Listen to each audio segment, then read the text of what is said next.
ছাত্ৰ-ছাত্ৰীসকল, মই দেৱযানী পাটৰ। আজি মই নৱমমান শ্ৰেণীৰ এটা পাঠ তোমালোকৰ লগত আলোচনা কৰিম। অসমীয়া বিষয়ৰ পাঠটোৰ নাম হৈছে অন্ধবিশ্বাস আৰু কুসংস্কাৰ। প্ৰথমে আমি পাঠটোৰ লেখকৰ লগত পৰিচয় হৈ লওঁ। লেখক হৈছে জয়ন্ত মাধৱ বৰা। তেখেত বৰ্তমান অসমীয়া সাহিত্য জগতৰ এজন প্ৰতিষ্ঠিত সাহিত্যিক। তেখেতে বহুতো গল্প সংকলন, উপন্যাস, গৱেষণামূলক গ্ৰন্থ আদিবোৰ ৰচনা কৰি অসমীয়া সাহিত্য জগতলৈ এক অভূতপূৰ্ব অৱদান আগবঢ়াইছে। আহাচোন আমি তেওঁৰ বিষয়ে জানি লওঁ। তেখেতৰ জন্ম হৈছিলে 1970 চনৰ 18 আগষ্ট তাৰিখে গোলাঘাট জিলাৰ দেৰগাঁৱত তেখেতৰ জন্ম। আৰু তেখেতৰ সাহিত্য কৃতিবোৰ হৈছে তেখেতে 8খন গল্প সংকলন, 13খন উপন্যাস, 2খন গৱেষণামূলক গ্ৰন্থ, 5খন অনুবাদ গ্ৰন্থ, 5খন শিশু গ্ৰন্থ, 6খন নাটক ৰচনা কৰিছে। এইসমূহৰ উপৰিও গুৱাহাটী দূৰদৰ্শন কেন্দ্ৰযোগে আৰু ব্যক্তিগত চেনেল যোগেৰে চিত্ৰনাট্য আৰু কাহিনীৰে তেখেতে 64খন ধাৰাবাহিক ইতিমধ্যে সম্প্ৰচাৰিত কৰিছে। তেখেতে লাভ কৰা সন্মানবোৰ এনেধৰণৰ: 1987 চনত অমৃত উপন্যাসখনৰ বাবে অসম সাহিত্য সভাৰ গিৰিধৰ শৰ্মা বঁটা লাভ কৰে। 2013 চনত জাকৈয়া ছোৱালী নামৰ গল্প সংকলনখনৰ বাবে তেখেতে অসম সাহিত্য সভাৰ অম্বিকাগিৰি ৰায়চৌধুৰী বঁটা লাভ কৰে। 2014 চনত মৰিয়াহোলা উপন্যাসখনৰ বাবে তেখেতে গোলাঘাট জিলা সাহিত্য সভাৰ সৈয়দ আব্দুল মালিক বঁটা লাভ কৰে। 2017 চনত মৰিয়াহোলা উপন্যাসখনৰ বাবে তেখেতে পুনৰ সাহিত্য অকাডেমী বঁটা লাভ কৰে। আৰু 2019 চনত ডক্টৰ B.R. আম্বেদকাৰ ৰাষ্ট্ৰীয় সাহিত্য বঁটা লাভ কৰে। ডক্টৰ সৰ্বপল্লী ৰাধাকৃষ্ণনে অন্ধবিশ্বাসৰ ওপৰত এষাৰ মন্তব্য কৰিছিল: অন্ধবিশ্বাস, কুসংস্কাৰ পৃথিৱীৰ আটাইতকৈ গধুৰ বোজা। এইটো একবিংশ শতিকাৰ বাবে ই এক অভিশাপ স্বৰূপ। বৰ্তমান সমাজত ই এক জ্বলন্ত সমস্যা ৰূপে থিয় দি উঠিছে। আমি সৰুতে শুনিছিলোঁ, তোমালোকেও শুনিছা, যে ভূত, প্ৰেত, ডাইনী, যখিনী এইবোৰ আছে আৰু এইবোৰ কাহিনী শুনিলে আমাৰ মনত ভয় ভাৱ সৃষ্টি হৈছিলে, নহয়নে? এইবোৰ আচলতে অন্য একো নহয়, এইবোৰ একোটা অন্ধবিশ্বাসৰ উদাহৰণহে। অন্ধবিশ্বাস আৰু কুসংস্কাৰে প্ৰেম, মমতা, মানৱতা আদি মানৱীয় প্ৰমূল্যসমূহক আঘাত কৰি সভ্য মানৱ সমাজ এখনক কলুষিত কৰে। সেইকাৰণে ই আমাৰ জীৱন ধাৰণ প্ৰণালীত ই আমাক বহুতো ক্ষতি কৰে। এতিয়া আহোঁ, অন্ধবিশ্বাসনো কাক বোলে? অন্ধবিশ্বাস হৈছে যিবোৰ বিশ্বাস বা ধাৰণা যুক্তিৰ ওপৰত প্ৰতিষ্ঠিত নহয়। বিজ্ঞানে যিবোৰ বিশ্বাসক, ধাৰণাক, ঘটনাক অসত্য আৰু অমূলক বুলি প্ৰতিপন্ন কৰিছে, সেইবোৰেই হৈছে অন্ধবিশ্বাস। আচলতে অন্ধবিশ্বাস হৈছে এইটো বিজ্ঞানে ইয়াক কোনো কাৰণতে ইয়াক বিশ্বাসত ল'ব নোৱাৰে বা ইয়াৰ বিজ্ঞানৰ কোনো যুক্তি আমি ইয়াক প্ৰতিপন্ন কৰিব নোৱাৰোঁ। এইবোৰ একোটা অমূলক ধাৰণাহে। আকৌ আমি চাওঁ কুসংস্কাৰ। কুসংস্কাৰটো কি? যিবোৰ নীতি নিয়ম, ব্যৱস্থা, পৰম্পৰা এখন সুস্থ সমাজৰ পৰিপন্থী, সমাজৰ অগ্ৰগতিত গতিৰোধক হৈ থিয় দিয়ে, সেইবোৰেই হৈছে কুসংস্কাৰ। কুসংস্কাৰে আচলতে মানুহৰ সভ্যতা নতুন দিগন্তৰ দিশে উজ্জীৱিত কৰি তুলিব নোৱাৰে, নতুন দিগন্তৰ ফালে অগ্ৰসৰ কৰিব নোৱাৰে। কুসংস্কাৰে সদায় মানুহৰ সমাজখনক, মানুহৰ চিন্তাধাৰাক সদায় বাধা দি ৰাখে। এতিয়া আহোঁ আমি এই উৰা বাতৰি। উৰা বাতৰিনো কি? যিবোৰ বাতৰি সত্যৰ ওপৰত প্ৰতিষ্ঠিত নহয়, অথচ অজ্ঞতাৰ কাৰণে বা মানুহক উত্তেজিত কৰি তুলিবৰ বাবেই উদ্দেশ্য প্ৰণোদিতভাৱে প্ৰচাৰ কৰা হয় আৰু চিন্তাশূন্য বিবেকশূন্য কিছু লোকে সেই বাতৰিক সত্য বুলি বিশ্বাস কৰে। সেয়াই হৈছে উৰা বাতৰি। এতিয়া আহোঁ আমি উদাহৰণ, অন্ধবিশ্বাসৰ উদাহৰণবোৰ চাওঁ। 1826 চনত ইয়াণ্ডাবু সন্ধিৰ পিছত যেতিয়া আমাৰ অসম ব্ৰিটিছৰ অধীনলৈ যায়, অসমলৈ খ্ৰীষ্টান ধৰ্ম প্ৰচাৰৰ বাবে যিসকল মিছনেৰী আহিছিল তেওঁলোকে শদিয়ালৈ গৈছিলে আৰু সেই শদিয়াত তেওঁলোকে অসমৰ সেমেকা জলবায়ুৰ অহাৰ পিছত তেওঁলোকৰ কলেৰা ৰোগ হৈছিলে, কলেৰাত আক্ৰান্ত হৈছিলে আৰু লগতে স্থানীয় মানুহসকলো কলেৰাত আক্ৰান্ত হৈছিলে। কলেৰাৰ পৰা উপশম পাবৰ বাবে তেওঁলোকে বড়ি খাইছিলে, মানে টেবলেট খাইছিলে। কিন্তু তেওঁলোকে স্থানীয় লোকসকলক যেতিয়া কলেৰা উপশমৰ বাবে টেবলেট দিছিলে, স্থানীয় লোকসকলে খোৱা নাছিলে, কাৰণ স্থানীয় লোকসকলে ভাবিছিল কলেৰা অপদেৱতাৰ কাৰণে হৈছে।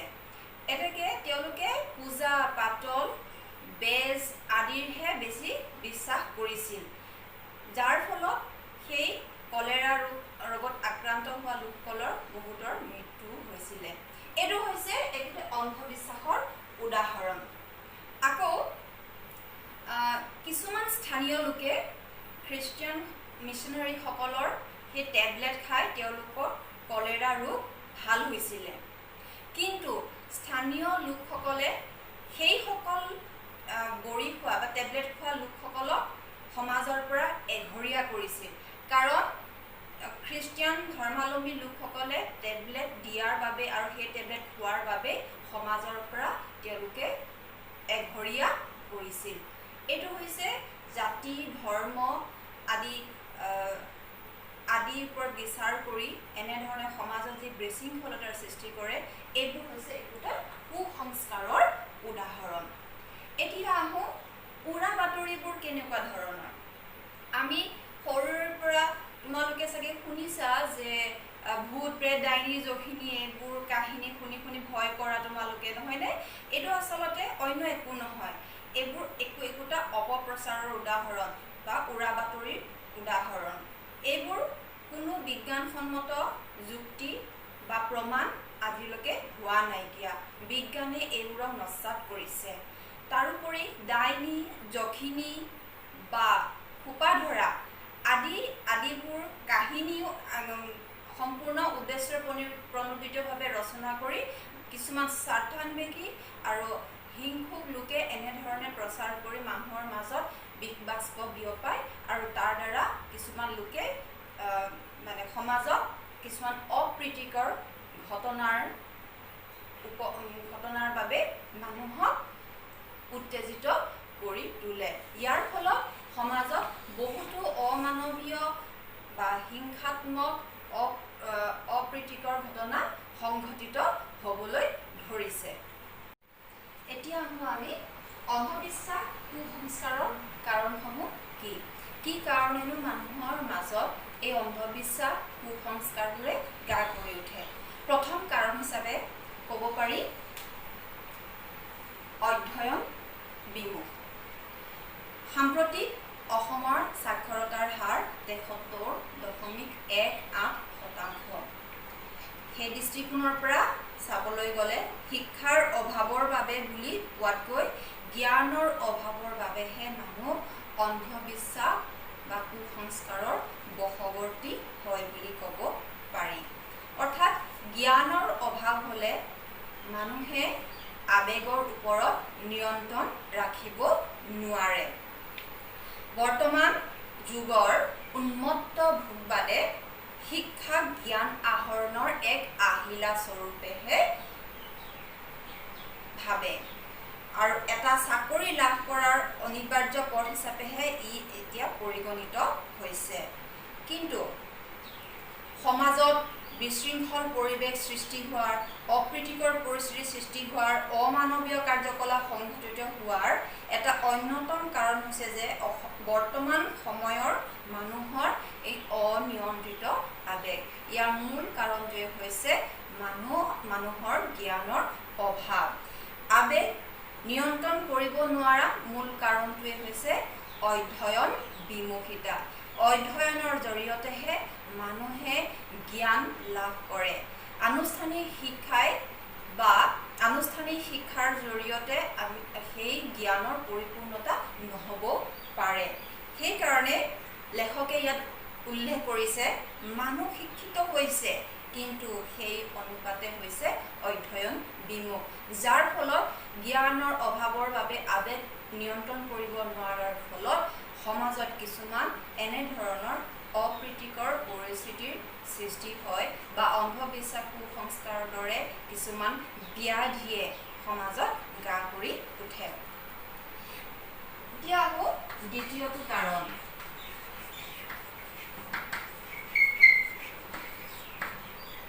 দ্বিতীয় কাৰণস্বৰূপে ক'ব পাৰি প্ৰত্যেক মানুহৰ একোটা দৃষ্টিভংগী থাকে। তেওঁলোকে নিজৰ স্বভাৱ চৰিত্ৰ আৰু জীৱনৰ পৰা শিক্ষাৰ ওপৰত ভিত্তি কৰি একোটা ঘটনাক নিজৰ দৃষ্টিভংগীৰে বিশ্লেষণ কৰিব পাৰে। ঘটনাটোত ব্যক্তিৰ ভূমিকা ইতিবাচক হ'ব নে নেতিবাচক হ'ব সেইখিনি নিৰ্ভৰ কৰে তেওঁৰ দৃষ্টিভংগীৰ ওপৰত। এতিয়া দেখা গৈছে যে বৰ্তমান সমাজত কিছুমান স্বাৰ্থলোভী আৰু কিছুমান ঈৰ্ষান্বিত লোকে সমাজক বিপথে পৰিচালিত কৰা দেখা যায়।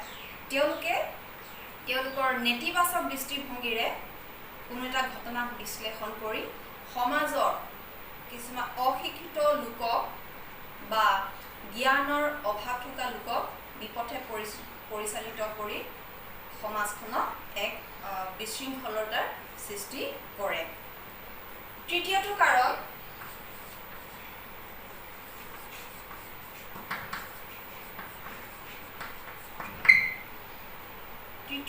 হিচাপে আমি ক'ব পাৰোঁ সমাজত থকা যিসকল নেতৃস্থানীয় লোক বা দায়িত্বশীল লোক, এইসকল লোকৰ নেতিবাচক কামবোৰেও বা নেতিবাচক চিন্তাবোৰেও সমাজখনক কলুষিত কৰে।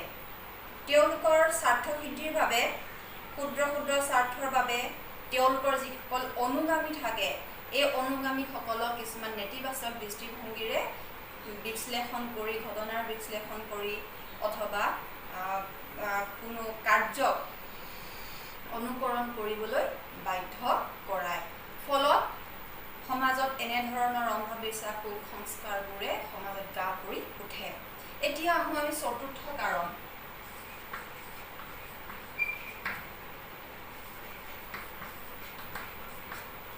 চতুৰ্থ কাৰণস্বৰূপে ক'ব পাৰোঁ যে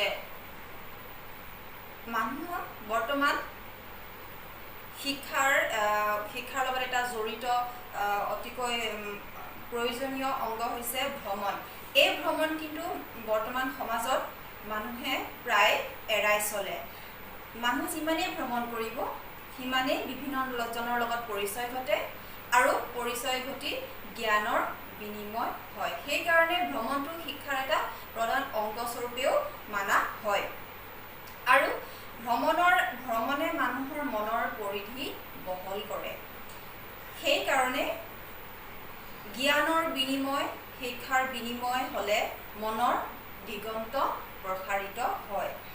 আৰু এনেধৰণে মানুহ যেতিয়া ভ্ৰমণ কৰে জ্ঞান বাঢ়ে, মনো বহল হৈ পৰে। কিন্তু যেতিয়া মানুহে ভ্ৰমণ নকৰে তেতিয়া বহুতো কথাই মানুহে জানিবলৈ বা শিকিবলৈ নোৱাৰে। ফলত এক সংকীৰ্ণ মনে গা কৰি উঠে, যাৰ ফলত এনেধৰণে অন্ধবিশ্বাস বা কুসংস্কাৰৰ দৰে কিছুমান ব্যাধিয়ে মানুহৰ মনত জাগি উঠে বা জাগ্ৰত হয়। এতিয়া আহোঁ পঞ্চম কাৰণ।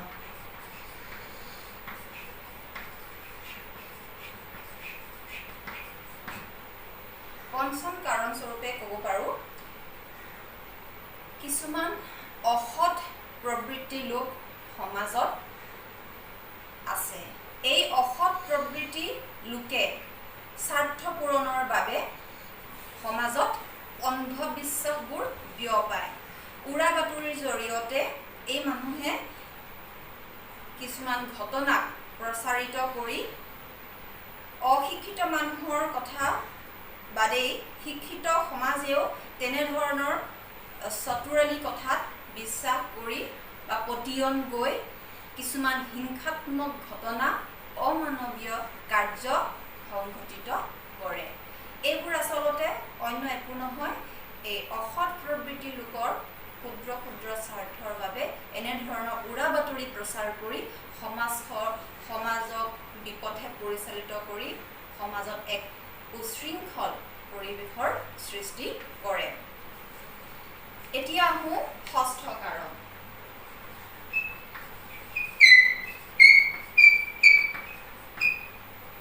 ষষ্ঠ কাৰণস্বৰূপে ক'ব পাৰোঁ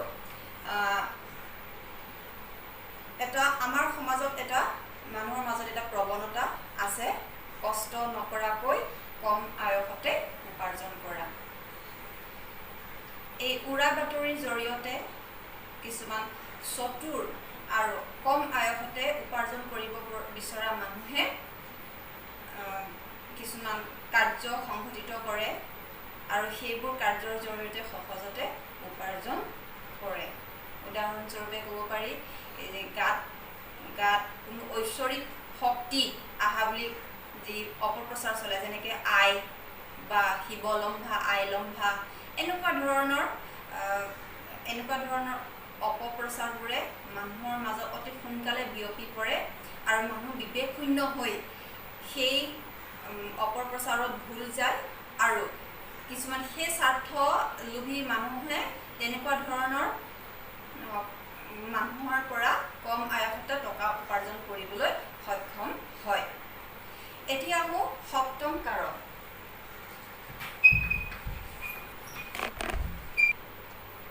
সপ্তম কাৰণস্বৰূপে ক'ব পাৰোঁ মনোবৃত্তি। অন্ধবিশ্বাস, কুসংস্কাৰ আদিৰ গৰাহত নপৰিবৰ বাবে আমাক লাগিব এটা যুক্তিবাদী মন আৰু লাগিব এক বিজ্ঞান মনস্কতা। আচলতে বিজ্ঞান এটা কোনো বিষয় নহয়, বিজ্ঞান হৈছে আমাৰ জীৱন বুলি আমি ভাবিব লাগিব।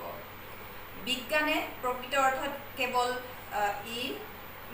এটা বিষয় নহয়, ই এটা সংস্কৃতি, ই এটা সভ্যতা আৰু বিজ্ঞান সৰ্বব্যাপী আছে। বিজ্ঞান জীৱন ধাৰণৰ এটা প্ৰণালী। এতেকে শ্ৰেণীকোঠাৰ ভিতৰতে ইয়াক আবদ্ধ নাৰাখি আমাৰ দৈনন্দিন জীৱনলৈ যদি আমি ইয়াক প্ৰসাৰিত কৰিব পাৰোঁ, বিস্তাৰিত কৰিব পাৰোঁ, তেতিয়াহ'লে বিজ্ঞান মানসিকতা আমাৰ মাজত গঢ় লৈ উঠিব। কিন্তু বহুতে এই বিজ্ঞানৰ যুক্তি বা প্ৰমাণ বা বিজ্ঞানৰ মানসিকতাক আদৰি ল'ব নোৱাৰে, যাৰ ফলত তেওঁলোকে কিছুমান অন্ধবিশ্বাস বা কুসংস্কাৰকে তেওঁলোকে জীৱনৰ এক আদৰ্শ বুলি মানি লয়, যাৰ ফলত সমাজত এনেধৰণৰ ব্যাধিবোৰে গা কৰি উঠে। অন্ধবিশ্বাস আৰু কুসংস্কাৰ এইবোৰক কেনেকৈ নিয়ন্ত্ৰণ কৰিব পাৰি? এতিয়া আহোঁ আমি ইয়াৰ নিয়ন্ত্ৰণ ব্যৱস্থা। অন্ধবিশ্বাস আৰু কুসংস্কাৰ আঁতৰ কৰাৰ ক্ষেত্ৰত এটা শক্তিশালী আহিলা হৈছে সজাগতা। বিদ্যালয়ত ইয়াৰ পাঠ্যক্ৰমো অন্তৰ্ভুক্ত কৰা হৈছে। কাৰণটো হৈছে যে ল'ৰা ছোৱালী সৰুৰে পৰা এই অন্ধবিশ্বাস আৰু কুসংস্কাৰৰ বিষয়ে সজাগতা কৰা। তদুপৰি অন্ধবিশ্বাস, কুসংস্কাৰে বৰ্তমান সমাজখনক পংগু কৰি তুলিছে আৰু 21 শতিকাৰ সমাজ এখনক আদিম স্তৰলৈ লৈ যোৱাটো এক দুৰ্ভাগ্যজনক কথা হৈ পৰিছে। সেয়েহে বিদ্যালয় পৰ্যায়ত বা মহাবিদ্যালয় পৰ্যায়ত যাতে এই সজাগতাৰ লগত ছাত্ৰ ছাত্ৰীসকল জড়িত হৈ পৰে, তাৰ বাবে ৰচনা প্ৰতিযোগিতাই হওক বা অন্যান্য কিছুমান কাৰ্যকলাপৰ জৰিয়তেও সজাগতা আমি কৰিব পাৰোঁ। তদুপৰি তথ্যচিত্ৰ বা তেনেধৰণৰ যিবোৰ প্ৰচাৰ মাধ্যম আছে, সেই মাধ্যমৰ জৰিয়তেও জনসাধাৰণৰ মাজত সজাগতা আমি আনিব পাৰোঁ। ডাইনী অথবা খোপা ধৰা আদিৰ দৰে অন্ধবিশ্বাসৰ সুযোগ লৈ এচাম মানুহে কিন্তু নিজৰ স্বাৰ্থ তেওঁলোকে সিদ্ধি কৰি আছে। এইবোৰ হৈছে অসামাজিক আৰু অমানৱীয় কাৰ্য। সম্পত্তিৰ লোভত বা ওচৰ চুবুৰীয়া কাৰোবাৰ যদি উন্নতি হয় তেওঁৰ প্ৰতি ঈৰ্ষান্বিত হৈও সেই এচাম মানুহে সেই বিশেষ মানুহ ঘৰৰ কাৰোবাক ডাইনী বুলি অভিহিত কৰি অসৎ মনোবৃত্তিৰে তেওঁলোকে সেই মানুহ ঘৰক বা মানুহজনক সামাজিকভাৱে উৎপীড়ন চলায়। এনেদৰে স্বাৰ্থসিদ্ধিৰ বাবেই খোপা ধৰা অপপ্ৰচাৰো চলায়। এইবোৰে সমাজত কিছুমান অপ্ৰীতিকৰ আৰু অমানৱীয় ঘটনা কিছুমান সংঘটিত কৰিছে। এইবোৰ আচলতে অন্য একো নহয়, এইবোৰ হৈছে কিছুমান অসৎ প্ৰবৃত্তিৰ লোকৰ কিছুমান কাৰ্য, যাত সমাজখনক বিপথে পৰিচালিত কৰা তেওঁলোকৰ এটা উদ্দেশ্য। আৰু যদি অন্ধবিশ্বাস আৰু কুসংস্কাৰৰ বিৰুদ্ধে যদি আমি উদাসীন হওঁ, তেতিয়াহ'লে তেনে স্বাৰ্থান্বেষী অসৎ লোকে সমাজক অতি বিপথে পৰিচালিত কৰিব। সেয়েহে আহা আমি সকলোৱে সজাগ হওঁ, অন্ধবিশ্বাস আৰু কুসংস্কাৰবোৰ আমি আঁতৰাওঁ সমাজৰ পৰা, আমাৰ মনৰ পৰা, আৰু আমি বিজ্ঞানৰ যুক্তিৰে তাক আমি প্ৰমাণ কৰি চাওঁ আৰু বিজ্ঞান মনস্কতা সকলোৰে মাজত গঢ় লৈ উঠক, তাৰে আমি কামনা কৰোঁ। আজিলৈ ইমানতে আমাৰ পাঠ সমাপ্ত।